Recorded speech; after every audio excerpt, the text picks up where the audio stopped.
There's so much noise today. There's dogs barking, there's builders crashing, and there's me having a breakdown because I've left this video to the last minute.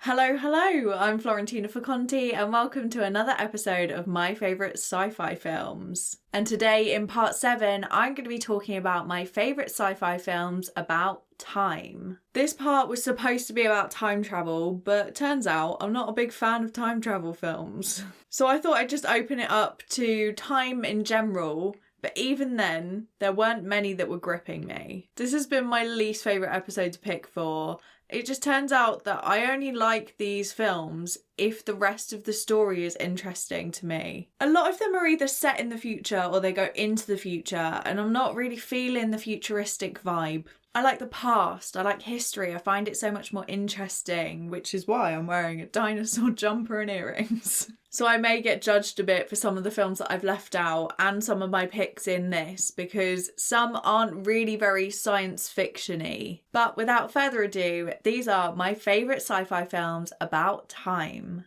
And because I've just said the title of it, let's start with About Time. I spoke about this before in my Donald Gleason My Favourite Performances, but I really loved the story of this film, so I wanted to go a bit deeper into it. I think the concept of this is so intriguing because the amount of times you do something stupid or say something really stupid that you wish you could take back. Like if I had the ability to go back and change so many things and not have them haunt me at 3 a.m. for the rest of my life. This one's more of a rom-com, but with the time travel element being his way of getting things right and not looking like an idiot. I really loved that it's like passed down through all the men in the family. It's only the men that can time travel, so it was a way that he could connect with his dad. I just thought it was a really clever spin because I'm not usually a big fan of rom-coms, so it just made me really interested.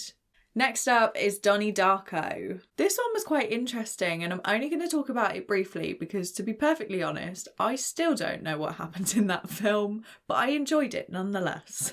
This one has more sciencey elements to it. Sciencey, I hate myself. Because Donnie's doing a lot of research into time travel to try and work out what's actually going on. And you're discovering things with him and trying to work it out along with the character. And I'm not going to spoil it, but I think the ending was so clever. That rabbit was terrifying though, like that's going to be in my nightmares. Creepy things.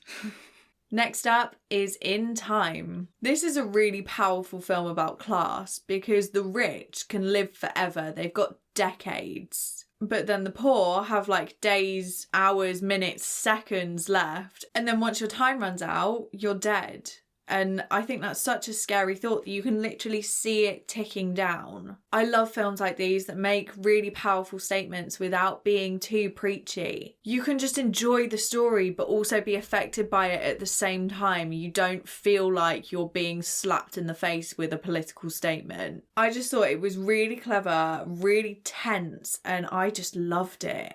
And finally, Palm Springs. I put off watching this one for a while because I thought it was going to be really annoying being in a time loop, experiencing the same day over and over, but I actually really enjoyed it. Because even though the whole story is the time loop, it's more about the characters, how they're dealing with it and their relationships with each other. I loved their reactions to being stuck in this time loop. It felt very 5 stages of grief. And different characters are going through different points of that. So you've got some that are accepting it, some that are denying it. It's just so interesting. It really made me think, like, how would I deal with it if it happened to me? And I honestly have no idea. So yeah, those were my favourite sci-fi films about time. If you've got any recommendations that you think I might like, then let me know, but I really wasn't feeling this one. Coming up next month in part 8, I'm going to be talking about a film trilogy that I absolutely love and had to give its own video, Star Trek. Thanks for watching, give it a like if you liked it, subscribe if you want more of this, but as always, stay safe and look after yourselves. Bye!